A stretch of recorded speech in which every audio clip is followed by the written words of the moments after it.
Amanuel Waaqayyoon nu wajjin ta'e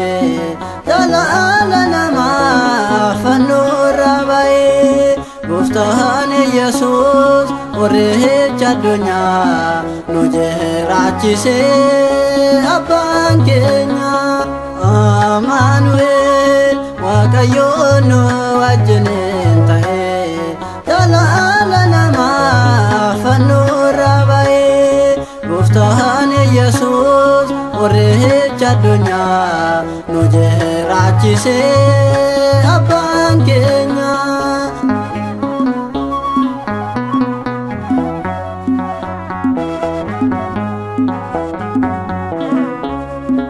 Ulmaha Waaqayyoo yaadadhu yaa namaa Dhiigaan bitamne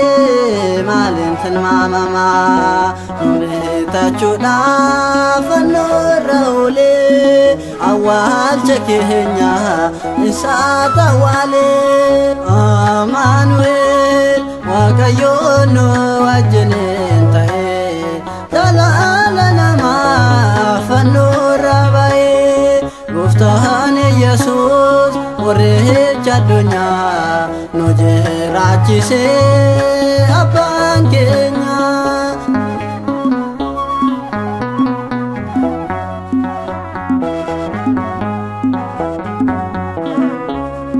Nurraa dhalatee foon namaatiin du'aa jijjiiruuf aangoo isaatiin nu barsiiseera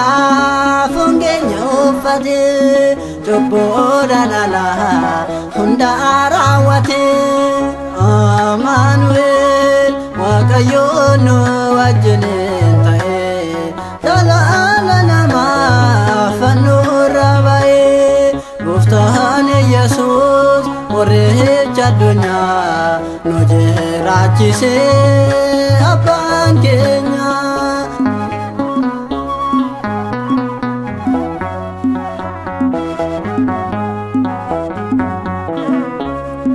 Karahani hone ragaa baatu fannoo saanu tahaa dubbattu Bakka keenya nu ebroo kutame jireenyi keenya isaan argame Amanuel Waaqayyoon nu wajjin ta'e jaalala namaa fannoorra ba'e Gooftaan Yesuus warreecha addunyaa nu jiraachise abbaan keenya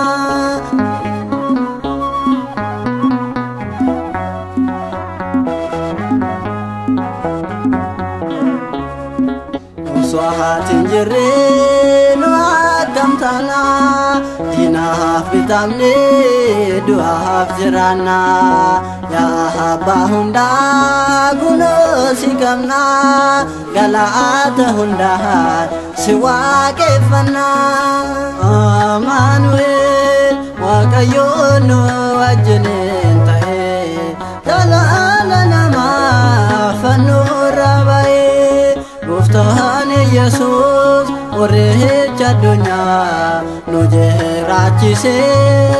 abbaan keenya Amanuel Waaqayyoon nu wajjin ta'e